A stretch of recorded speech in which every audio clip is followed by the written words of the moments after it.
नमस्कार सर्व मित्रमंडळी. हे बघा मंडळी, मी तुमचा मित्र परमेश्वर. सगळ्यात अगोदर तुम्हाला सगळ्यांना माझ्याकडून सकाळचं गुड मॉर्निंग. मस्तपैकी असं सकाळचं ऊन पडलेलं आहे. मी निघालो शेताच्या वाटाने. माझ्या हातात आहे औषधाची थैली आणि पाठीवरती फवार आहे. आता तुम्ही ओळखून घेऊ शकता की बाबा माझ्या मागं आज काय उद्योग असणार आहे. तर आज माझ्या मागं उद्योग आहे सरकी फवारायचा, म्हणजे कापूस फवारायचा.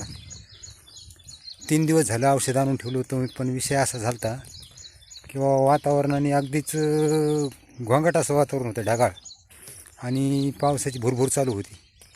त्याच्यामुळे काही जमलंच नाही. कारण 5 मिनटं असं थोडं वातावरण शांत व्हायचं, 5 मिनटांनी थोडी पावसाची भुरभुर आली, मग ते काय होतं, कापसाच्या पानावरचं औषध धुवून जातं आणि फवारायचं वातावरण नसतं. त्याच्यामुळं नाही जमलं.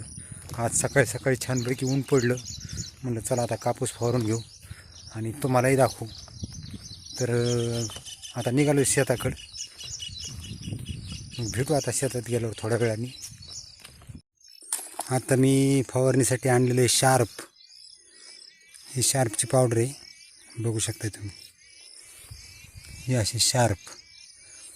ही पांढरी माशी, हिरवे छोटे छोटे किडे याच्यावर खूप प्रभावी आहे.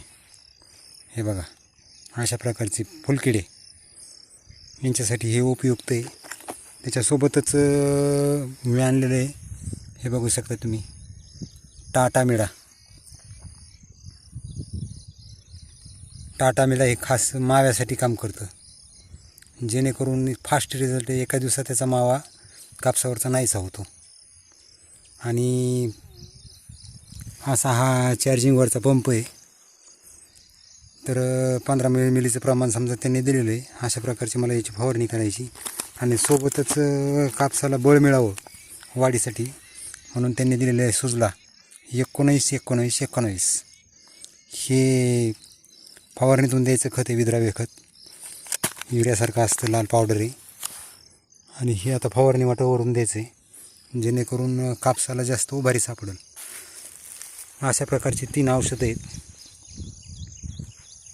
सध्या तरी वातावरणाचा क्लायमेट बदलतच चालला आहे. एकूण बघू शकता तुम्ही, असे पुन्हा ढग यायला लागलेत. कदाचित वातावरण आता किती साथ देते त्याच्यावर अवलंबून आहे. पण चला आता फवारायला तर चालू करावंच लागणार आहे. कारण नाही फवारावं तर मावा तुडतुड्याचं प्रमाण वाढत जाईल, आणि प्रमाण वाढत गेलं तर मग काही सुधारणारच नाही. आणि तर मित्रांनो, कसं काय वाटतंय कापसाचं पीक, कमेंट करून नक्कीच सांगा. साधारणतः आता 1 महिन्याचं पीक होत आलं आहे. आज 10 तारीख आहे, म्हणजे 10 तारखेला 1 महिना कंप्लीट झाला याला. आत्तापर्यंत त्याला ही 2री फवारणी आहे, आणि 2 वेळेस त्यात पाळी म्हणजे आऊत आणलं आहे, मध्ये पाहू शकताय. आणि 1 खताचा डोस झाला आहे, 1 खताचा डोस बाकी. बघू शकता तुम्ही, अशा प्रकारचं हे कापसाचं पीक आहे. तर चला मग आता भेटू थोड्या वेळाने. फवारा पुन्हा पाठीवर घेतल्यावर तुम्हाला दाखवतो त्याची फवारणी कशी चालते.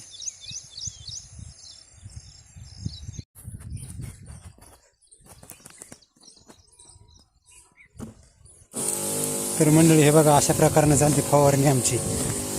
बघू शकताय तुम्ही.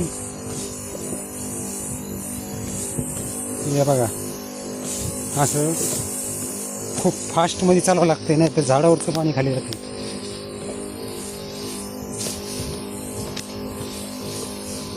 हे बघा, अशी कापसाची लहान मोठी झाडे आहेत.